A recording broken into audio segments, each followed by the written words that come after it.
নিজস্ব সংবাদদাতা। দ্বিতীয় দফার ভোটের আগেই উত্তপ্ত হুগলির গোঘাট। তৃণমূল সাংসদ মিতালি বাগের গাড়িতে ভয়াবহ হামলার অভিযোগ উঠেছে বিজেপি আশ্রিত দুষ্কৃতীদের বিরুদ্ধে। সোমবার দুপুরে অভিষেক বন্দ্যোপাধ্যায়ের জনসভায় যোগ দিতে যাওয়ার পথে আচমকাই ঘিরে ধরা হয় তার গাড়ি। অভিযোগ, লাঠি, রড ও বাঁশ নিয়ে হামলা চালানো হয়। ভাঙচুর করা হয় গাড়ির কাঁচ ও জানলা। গাড়ির ভেতরেই আতঙ্কিত অবস্থায় ছিলেন সাংসদ। চালকের তৎপরতায় কোনো মতে এলাকা থেকে বেরিয়ে আসা সম্ভব হয়। বর্তমানে তিনি আরামবাগ মেডিকেল কলেজ হাসপাতালে চিকিৎসাধীন। ঘটনার ভিডিও নিজেই সোশ্যাল মিডিয়ায় পোস্ট করেছেন মিতালি বাগ। নির্বাচন কমিশনের নিরাপত্তা নিয়ে প্রশ্ন তুলেছেন তিনি।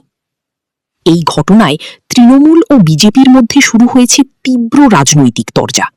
এলাকায় মোতায়েন করা হয়েছে বিশাল পুলিশ ও কেন্দ্রীয় বাহিনী।